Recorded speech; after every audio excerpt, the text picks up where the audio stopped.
Hi everyone. Hello. Welcome to another episode of From the Therapist Chair. Hello, Mr. B. Hello. How are you doing? I'm very good, thank you. By the way, you look very good today. Oh, thank you. You're welcome. So, I know that you are a therapist and as well a relationship coach. I want to ask you this question. Okay.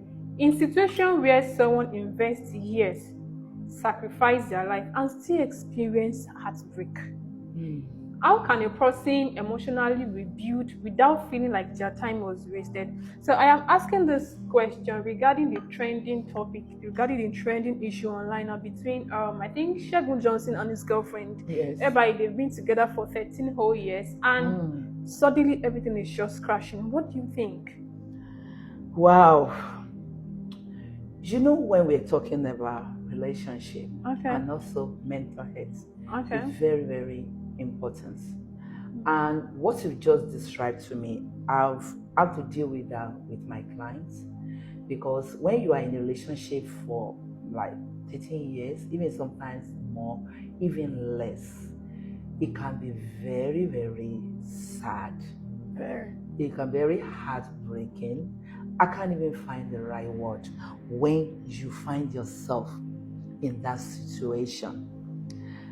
The question I always ask is this: why would you be in a relationship with someone for 13 years without any form of commitment?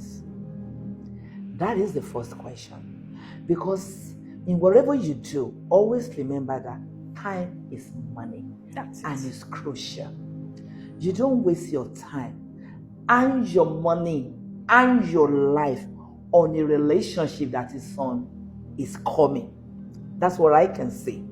Because for 13 years is enough for anyone to get married, have children, and you're still on this level of friend with benefit. Is that what should I call it? Because if anybody should say, let's wait, we must know what we're waiting for. That's it. Because some relationship, let's face it, it might take that long and you can still get married. But it must be with purpose. Let's say you met at uni, like the case of Shegun Johnson. Obviously, you're not going to get married while you're in uni.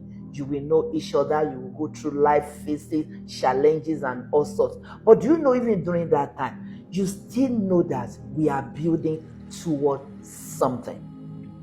Meaning, after we finish uni, I'm going to work for some years. You're going to do this, but this is what we're going to do. As you're going along, you can feel the sense of purpose. It's not that you're just there, because anything can happen, like we clearly see in the case of Shegun. Because life happens, right? Anything can happen. But imagine they are committed, or they're like, the family knows each other. You have something, you're probably, you have something you're doing, working towards. Do you know it's not going to be easy for them to break up just like that? Especially over voice notes. That is higher, that's very disrespectful. And that is what I hear. Like I'm always saying, I always like to hear the other side of the story. But from what we heard, that is not in a good place. So if you ever find yourself that you're in a relationship and it's dragging for too long, ask questions, know where you are. There was a time I dealt with a client that had been dating for like 10 years, and all of a sudden, the guy broke it off. And 3 months after that, he proposed to another woman. Oh, wow. Yes, it happens. Wow. That's how men can be. So that's why if a man wants to be your king, I'm always saying this, he knows how to treat you like a queen. He cannot wait to put the ring on it, because he'll be so scared that somebody else can catch you. But if he's not in an hurry, listen to me, sis. If a guy is not in an hurry to marry you, meaning he's taking his time for maybe somebody else is coming, you're hanging. It's like, just be there, just in case. If I can't find the one, I will settle with you. Did you see now? Settling with you. And you don't want to be with a man that sees you as an option. Immediately somebody is thinking, I don't know if it's you, tell them, I'll help you make the decision. The fact that you're doubting, it shows that we are not compatible. Don't be afraid. Don't look down on yourself thinking if this man did not work, there won't be anyone for me. Hello, we have billions of people all over the world. Especially with the time of social media, anything can happen at any time. Why will you think it's only one way or no way? So to waste that time on your relationship, if you're listening to me and you find yourself in that kind of position, listen, it's not over. Don't be too harsh on yourself. You learn. It's just sad that it's a very hard lesson. And it can break anyone for you to say, I can never trust a guy again. But the lesson learned from that mistake, that if a guy is giving you red signal, especially some guys, they will tell you, I'm not sure, I don't know if I'm ready. Believe him. Don't think if you hang around, you will be ready. He said it for you. He said it to you. I am not ready. So what do you think by spending 13 years of your life with him, he will be ready? No. Money or no money, if a man loves you, he will be with you. He will still want to show you up. He will be doing everything to make sure you're together. And he will introduce you to everyone, the family, the friend, everyone. And he will put a name on it. That's my babe. That's my dear. That's my whatever. That is a way of saying I own it. That is men ego to show you off.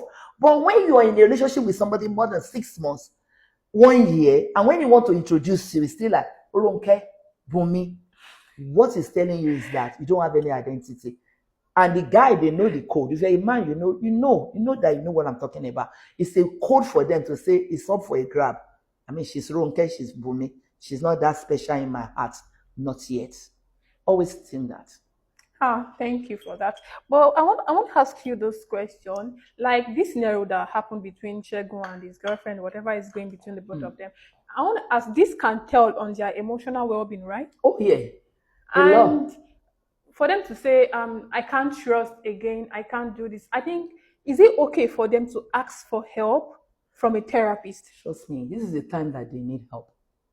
If you ever find yourself in that situation, don't shut down. You need help.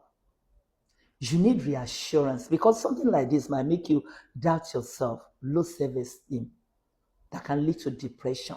Because all of a sudden you look at yourself that maybe I'm not good enough. Why?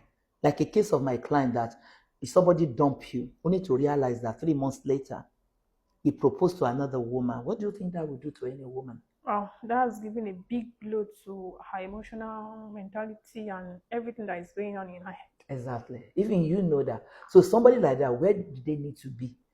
They need to speak to a therapist because that's where you can actually tell your therapist how you feel, where you are mentally, and I will guide you through it. So all of a sudden you feel yourself again that you know what, I'm not alone. I can do this. This is not my problem. I learned from it, but somebody good, somebody better is out there for me. That is the way. But if you don't, you become a pattern. And then in your subconscious mind, it will be controlling you and you'll be telling yourself, I'm not good enough. And then you are ready to settle or to say, love is a scam. And that is not true. All right, thank you so much. And everyone, we all know that you are not alone. See you guys next time on From the Therapist Chair. Bye.